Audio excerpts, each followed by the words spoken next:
Hello friends, today I am going to explain normal Zeeman effect and anomalous Zeeman effect, and it will be basically based on the shortcut methods, how to calculate the Zeeman shift or how to calculate the number of total Zeeman component.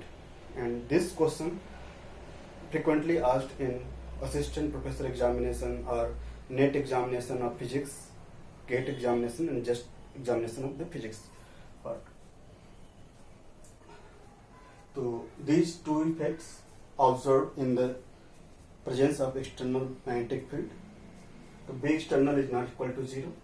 In the case of normal Zeeman effect, our spin is equal to 0. That is, it is observed for the singlet. And in the case of anomalous Zeeman effect, our spin is not equal to 0. Total spin not equal to 0. That is multiplied 2s plus 1. Multiplicity you can calculate by this. So first we talk about the normal Zeeman component. In here is singlet case.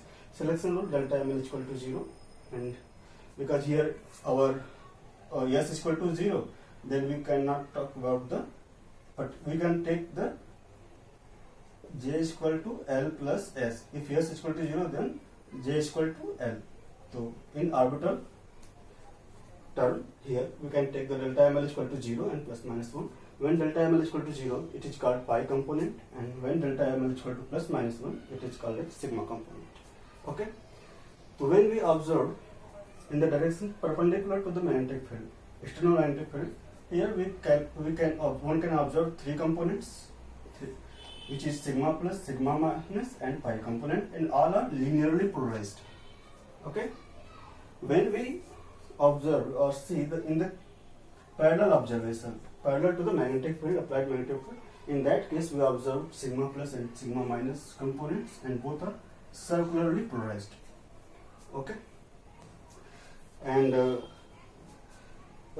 here it is due to the magnetic field, external magnetic field B, there is a correction in energy ml, mu b and b. Our spectral, our particular energy line will shift, and after that shifting, and if you calculate the Zeeman shift, that is delta nu or delta E, then it will be calculated as mu b multiplied by b divided by ch. It is Bohr magneton and it is external magnetic field. Okay, divided by ch. In the term of wave number, it is in the wave number. Wave number can be calculated by dividing energy by ch. It is in terms of wave number. When it is in terms of delta l lambda, Zeeman shift in terms of the wavelength, then it will be like E by 4 pi mc into b lambda square. If you calculate this constant value, then you will get 46.7 in unit of meter inverse, Tesla inverse. That is, if you put b, your magnetic field in Tesla, and your wavelength in the lambda in the meter, then you will get this like 46.7 into b lambda square meter, this value. So one question, it is asked in the UPHSC examination, which taken place at 28 November 2021. The question is, in a normal Zeeman effect experiment with a magnetic field of 0.3 Tesla splitting between component of a 6600 into 10 to the power minus 10 meter, spectral line will be. Given option is this. To just calculate delta lambda, to put this formula 46.7 meter inverse Tesla inverse into beta lambda square, put this in the Tesla and meter term, so you will get 46.7 this, and 0.3 Tesla it is given here, and this lambda is equal to given here in terms of meter. So meter in, okay, it is square, whole square. Okay, so you will get 6.1 into 10 to the power minus 12 meter. So your option 1 is correct. So simply you can calculate by this formula. So this is, you can learn it directly, 46.7 b lambda square. Your delta lambda, the Zeeman shift in terms of wavelength, is equal to 46.7 b lambda square in terms of meter. So put wavelength in terms of meter. Okay. So in the case of anomalous Zeeman effect, so here our spin not equal to 0, and our selection rule is equal to, depends on j values. So delta mj is equal to 0 and plus minus 1, and if delta j is equal to 0, then 0 to 0 is not allowed. This is the other case. Okay, so if our spectral line, like if we d5 by 2, so our spectral line in the case of, in presence of external magnetic field, it will split in 2j plus 1 values. 2j plus 1, that is 2 into 5 by 2 plus 1, that is equal to 6 component, 6 lines, matlab 1, 5 by 2, 3 by 2, 1, half, minus 3 by 2, minus 5 by 2. Total 6 lines. In the case of 3 by 2, it will be split in 4, 2j plus 1. So splitting is 2j plus 1 values, like this. So after applying this selection rule, delta mj is equal to 0 plus minus 1, you will get the number of total Zeeman component here, Zeeman component or Zeeman lines.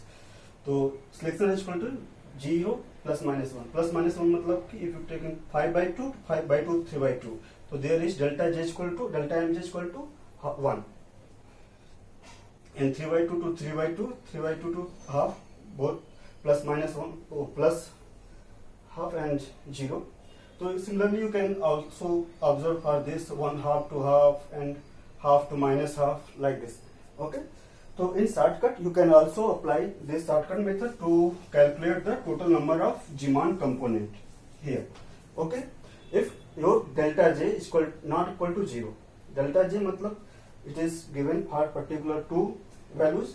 So take the j values, take here. Okay. This is in the example in UPSC 2021 examination, assistant professor, it's asked that total number of Zeeman component observed in an electronic transition from D to D5 by 2 to 2p3 by 2 of an atom in a weak magnetic field.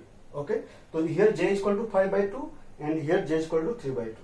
So according to that, to take lower j values. Okay, lower j values, it is also in the fraction, j values fraction, and if you take the delta j is equal to not 0, so this formula.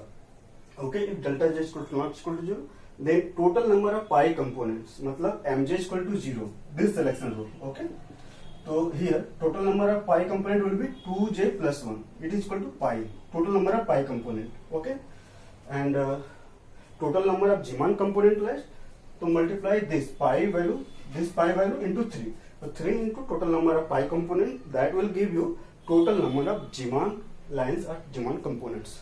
Okay, when delta j is equal to 0, then two cases arises, j is integral values or j is fractional values. Okay, if j is fractional values, and in that case use this formula, total number of pi component equal to 2j plus 1 and total number of Zeeman component like equal to 3 pi minus 2. Okay, and in the third case, when delta j is equal to 0 and your j is integral value, in that condition our total number of pi component will be 2 multiplied by j and total number of Zeeman component will be 3 multiplied by total number of pi component. So pi, put this 2j value. Okay, okay. So for this particular questions we can easily calculate. Here it is given options. So j value is equal to 5 by 2 and 3 by 2, delta j is equal to not equal to 0 and lower j value is 3 by 2. So this formula will apply, delta j is equal to not equal to 0 here. Okay, so total number of pi component will be 2j plus 1. So 2j plus 1 or 2j plus 1, so lower value, so take the j value is equal to 3 by 2, this is the lower value, so your j will be 3 by 2. Okay, so your total number of pi component equal to 4 and total number of Zeeman component will be 3 multiplied by total number of pi component. So here pi component equal to 4, so put 3 into 4 equal to 12. So this option is correct. So in this way you can calculate the total number of Zeeman components in anomalous Zeeman effect. It is always more than 3 lines, and in the normal Zeeman component you will get 3 line maximum. Okay, so in this manner you can easily calculate question based on the Zeeman lines. Okay, thank you.